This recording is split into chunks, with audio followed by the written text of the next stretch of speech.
I rode this year and I sponsored 2 juniors. We were part of the saddlebred team.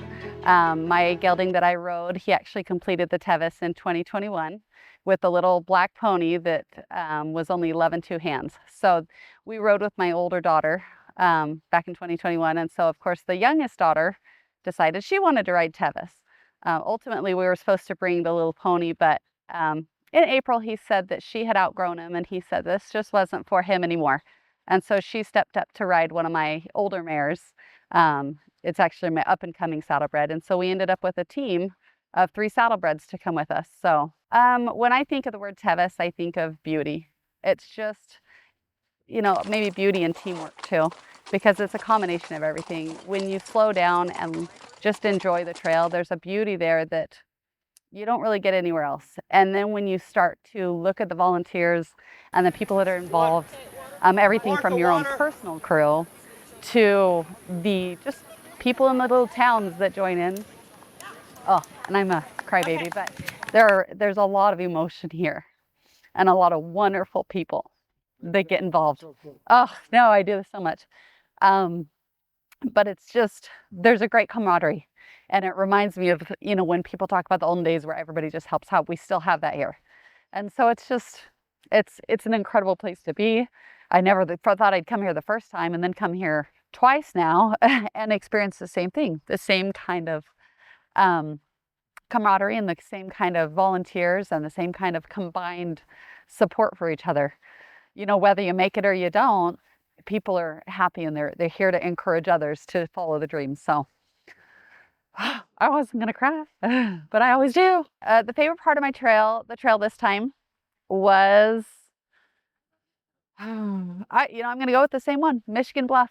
Michigan Bluff was my favorite part last time, and it's the favorite part this time. I mean, everything's sun. I got to go over Pucker Point this time, and it was pretty neat. I mean, that was cool views. But again, Michigan Bluff, you show up to an incredible town that's it's just quaint, and the people are helpful, and it's one of those cute little towns that you just love. It has a special feel about it.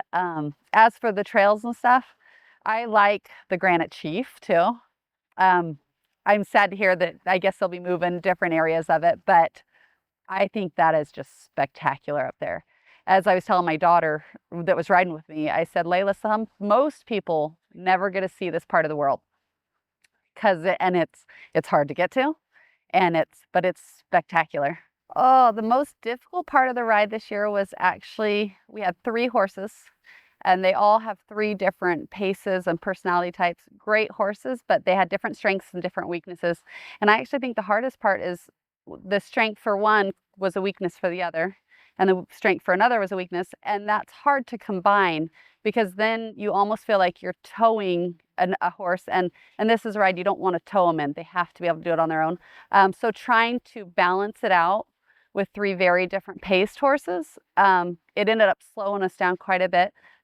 And then I think that was the hardest. The trail itself, we train on some really rugged stuff where we live. So the trail itself is very enjoyable, but I think it was the combination of the 3 horses, all 3 incredible athletes, but with different strengths and weaknesses. And we thought that it would be beneficial, which it was, but we had to kind of balance back and forth. So that was probably the hardest. Yeah, the Granite Chief is probably the best part of the ride, I think. Watching my youngest daughter go over Cougar Rock was really fun. I went first, then Kathleen came over, and then we watched Layla, who's only 12, come over it. And I said, how was it? She's like, it was so awesome.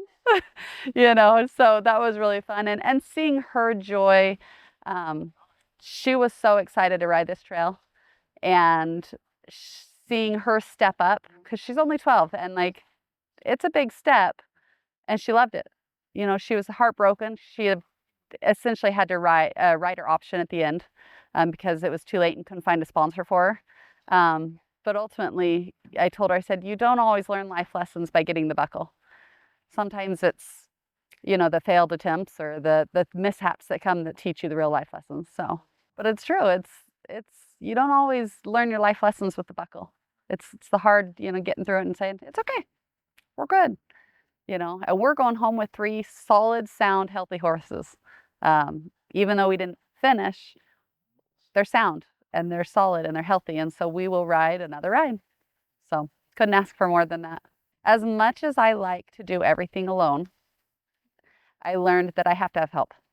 I went, and even more help than I thought. I had my crew and we are all set up, but I had extra help. Everyone along the way, friends that I've met, that jump in and helped.